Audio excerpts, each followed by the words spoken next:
My lecture this morning is on a New Testament, persistent challenges in interpreting the biblical text.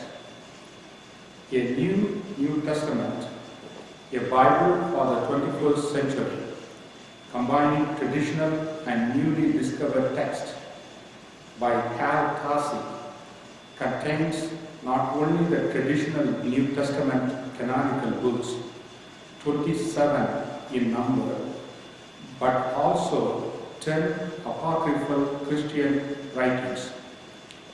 Those texts included in a New Testament are the Prayer of Thanksgiving, the Gospel of Thomas, the Words of Solomon, the Thunder Perfect Mind, the Gospel of Mary, the Gospel of Truth, the Prayer of the Apostle Paul, the Acts of Paul and Thecla, the letter of Peter to Philip, and the secret revelation of John.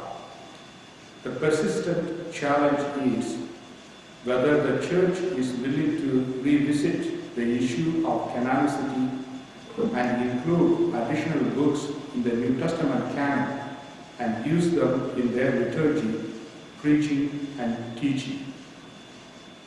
What we know as the currently canonical Bible was not assembled in anything like its present form until the 4th century by a council of bishops, although it was still debated for centuries later.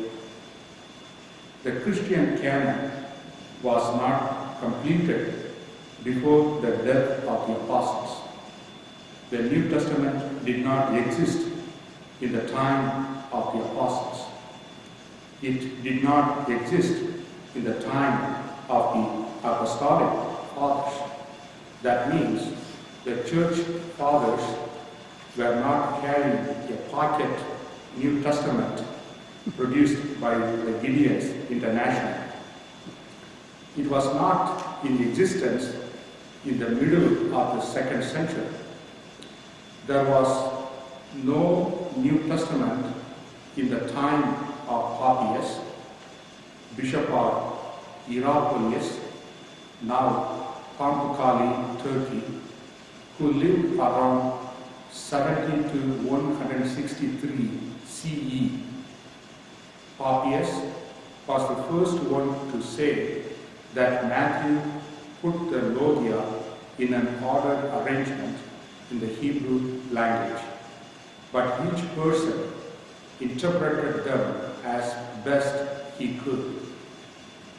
Justin Martyr, an early Christian apologist from Flavia Neapolis, now Nablus, West Bank, who lived around 100 to 165 CE, knew nothing of a New Testament canon, although he was the first one to refer to the Christian writings as Novum Testamentum in Latin.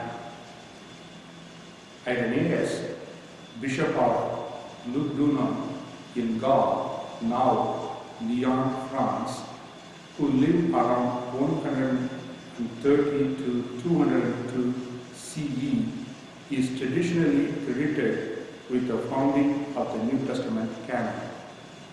He was the first church father to make a collection of the books of the New Testament, and he was the first to claim inspiration and divine authority for its books. At the close of the 2nd century, the Christian community was divided into several groups, having their own Christology.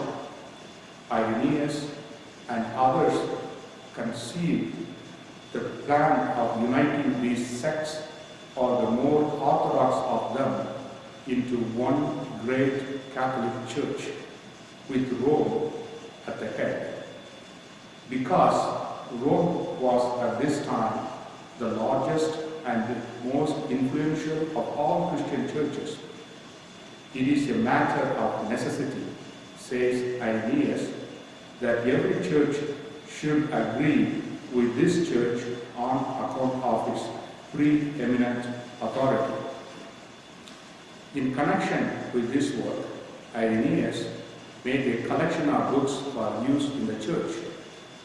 His collection comprised the following: Matthew, Mark, Luke, John, Acts, Romans, 1 Corinthians, 2 Corinthians, Galatians, Ephesians, Philippians, Colossians, 1 Thessalonians, 2 Thessalonians, 1 Timothy, 2 Timothy, Titus, 1 Peter, 1 and 2 John, and Revelation.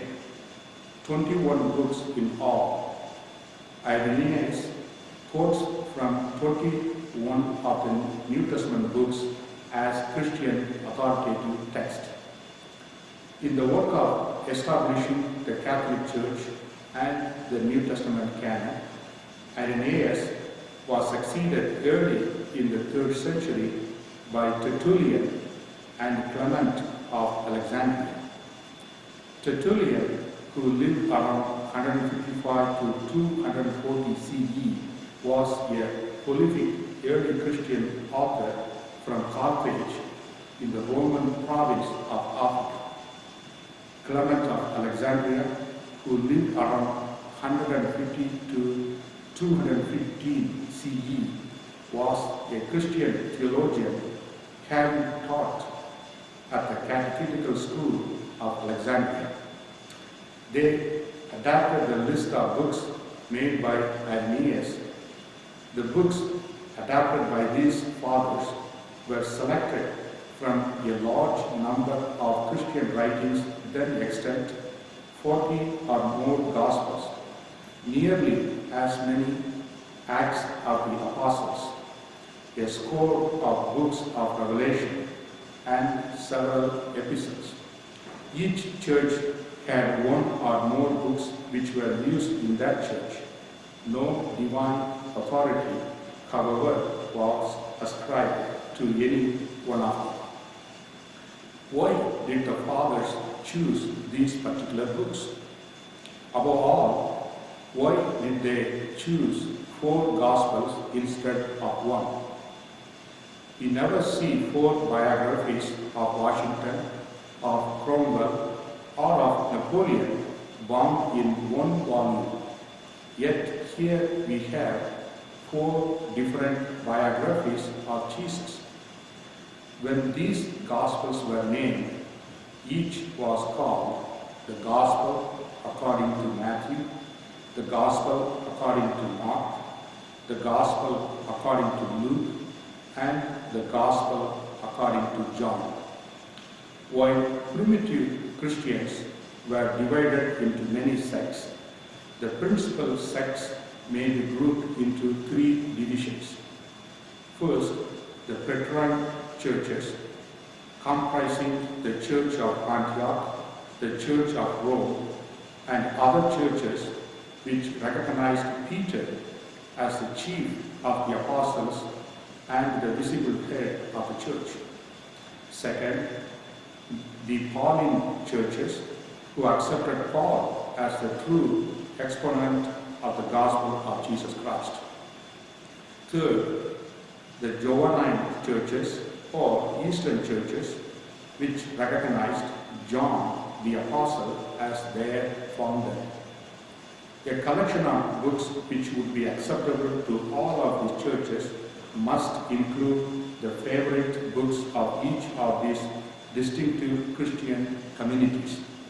Based on the testimony of the earliest church fathers, the first Gospel, Matthew, written about the time this church union movement was inaugurated, was adopted by the Petrine churches. The second Gospel, Luke, had become the standard authority of Pauline churches. The third Gospel, Mark, which abridged both the first and the second Gospel, combining both Petrine and Pauline Christians, was valued highly by the Church of Rome. The fourth Gospel was generally read in the Johannine churches. The Acts of the Apostles, written for the purpose of healing the dissensions that had arisen between the followers of Peter and Paul, was acceptable to both Petrine and Pauline churches. The epistles of Paul were, of course, received by the Pauline churches, while the first epistle of John was generally received by the Eastern churches. The collection would not be complete without including some book of Revelation, just like the Old Testament canon that had the book of Daniel. And so, the book of Revelation, or the Revelation of John, was selected.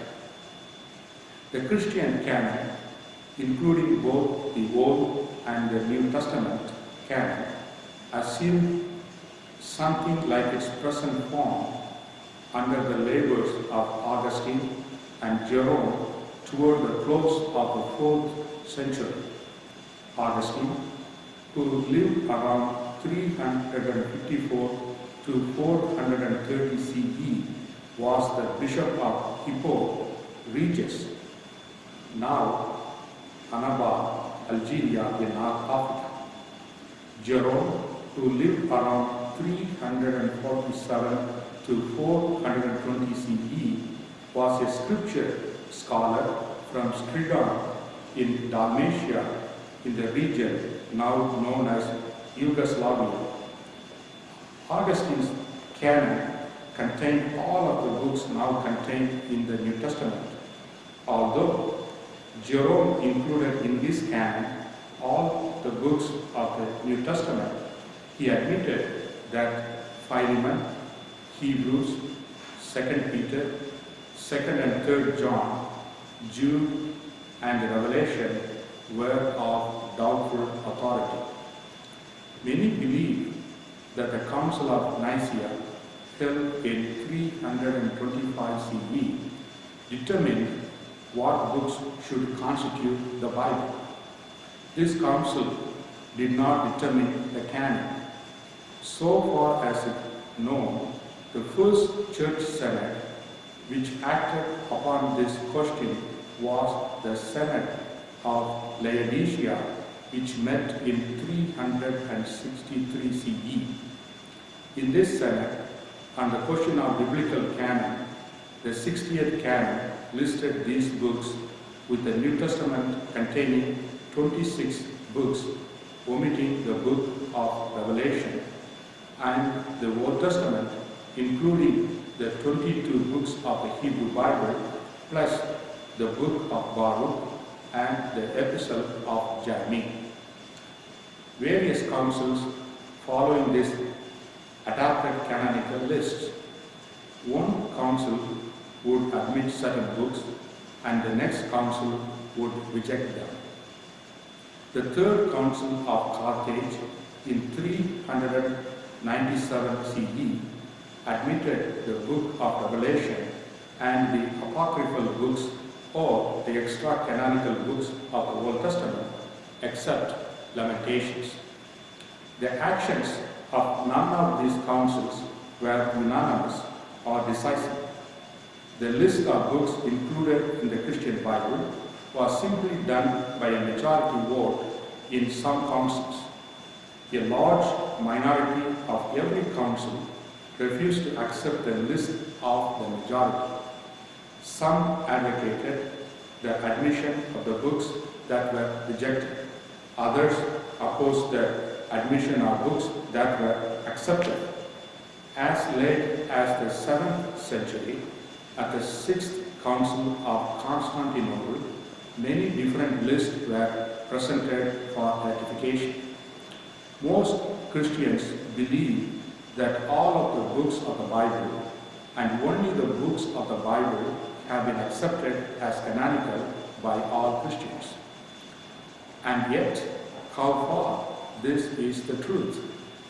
In every age of the church, there have been Christians, eminent for their piety and learning, who either rejected some of these books or who accepted as canonical books not currently contained in the Christian Bible. Origen, who lived around 184 to 253 CE, was a scholar and early Christian theologian from Alexandria, Egypt. He doubted the authority of the Epistle to the Hebrews, of the Epistle of James, of Jude, of the 2nd Peter, and the 2nd and 3rd of John, while at the same time he was disposed to recognize as canonical certain apocryphal scriptures, such as those of the Shepherd of Hermas and the Epistle of Barnabas. In addition to the apocryphal books named, Origen also accepted as authoritative the Gospel of the Hebrews, Gospel of the Egyptians, the Acts of Paul, and the preaching of Peter. Eusebius, a celebrated church historian who lived around 260 to 340 CE, was the Bishop of Caesarea. In his most valuable church history, Eusebius provided 3 lists of the acknowledged, disputed, and rejected books of the New Testament. The disputed books which some accepted and others rejected, were Hebrews, James, 2nd and 3rd John, Jude, Revelation, the Shepherd of Hermas, the Epistle of Barnabas, the Acts of Paul, and the Revelation of Peter. Cyril, Bishop of Jerusalem, and Gregory, Bishop of Constantinople, both rejected Revelation.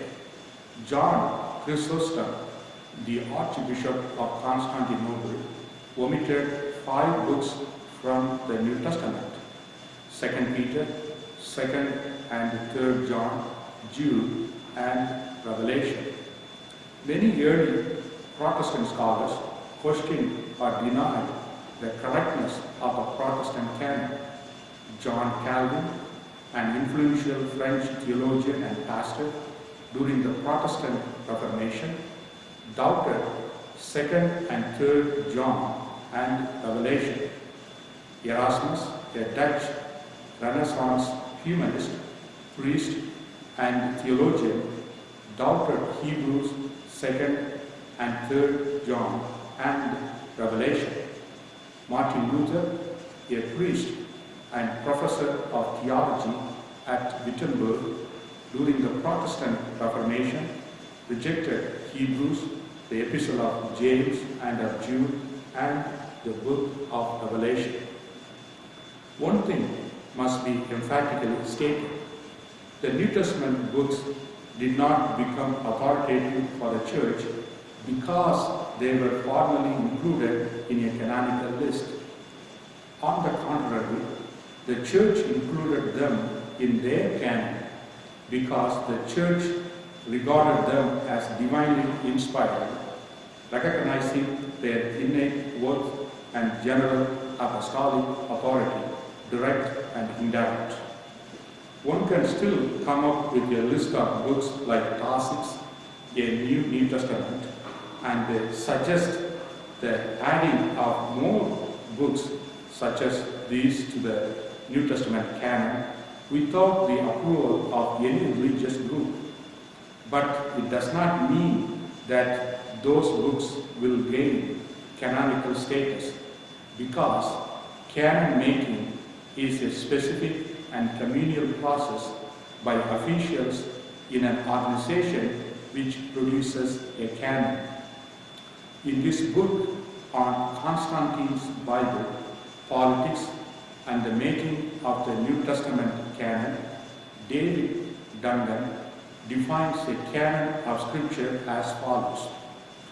In terms of the history of Christianity, a canon of Scripture, properly so called, did not appear until church officials, acting under the guidance of the highest levels of the Roman government, met together on several specific occasions to create a rigid boundary around the approved text, forever separating them from the larger cloud of sacred texts. The question remains whether the Roman Catholic Church, the Protestant Church, or the Eastern Orthodox Church will gather officially to debate the 10 apocryphal books which Taussig included alongside the New Testament books and all the Protestant apocryphal books that are available in a separate collection if they could be canonized. Until that happens, Taussig's A New Testament will remain outside the boundary of the Church's New Testament canon.